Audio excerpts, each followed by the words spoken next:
කුරුඳු කියන්නේ කුළුබඩු අතරේ විශේෂිත කුළුබඩු වර්ගයක්. අපි එහෙම කියන්නේ අනෙක් කුළුබඩු සෑම එකකටම වඩා විශේෂිත හැකියාවන් කුරුඳු සතු වෙන නිසා. එහි විශේෂිත සුවඳ හා රසය නිසා බොහෝ කෑමබීම සඳහා එය යොදා ගන්නවා. රසවත් වගේම කුරුඳු කියලා කියන්නේ බොහෝ පෝෂ්‍ය ගුණ තියෙන කුළුබඩු වර්ගයක්. එහි පොටෑසියම් සහ ෆයිබර් අඩංගු වෙනවා. ඒ වගේම යකඩ වලින් පොහොසත්.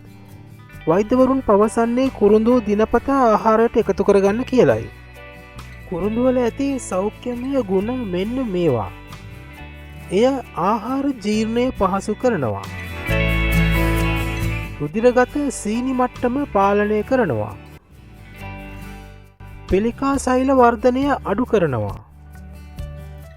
රුධිර කැටි ඇතිවීම අඩු කර රුධිර ගමනාගමනය හොඳ තත්ත්වයකින් පවත්වාගෙන යනවා.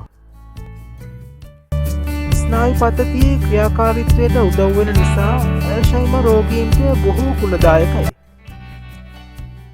එය හානි වූ පටක අලුත් වැඩියා කිරීම වේගවත් කරනවා.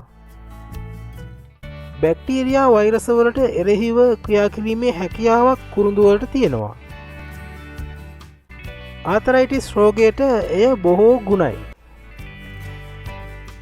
කුරුඳු ඔබේ හදවත නිරෝගීව තබා ගන්නවා. හැමදාම උදේට කුරුඳු මෙන්න මේ විදිහට පාවිච්චි කරන්න. තේ හෝ කෝපි කෝප්පයට කුරුඳු කුඩු තේ හැන්දක් දමා එයටම මීපැණි තේ හැන්දක් දමා උදෑසන පානය කරන්න. මෙය කිසිදු අතුරු ආබාධයක් හෝ අසාත්මිකතාවයක් කිසිදු පුද්ගලයෙකුට ඇති කරන්නේ නැහැ. හැබැයි කුඩා ළමුන්ට සහ ගර්භණී කාන්තාවන්ට මේ ප්‍රතිකාරය කරන්න එපා. අක්මාවේ ආබාධ තියන අයටත් හොඳ නැහැ. රැඳෙන්න අප සමග සබ්ස්ක්‍රයිබ් ක්ලික් කර අලුත් වීඩියෝ නරඹන්න.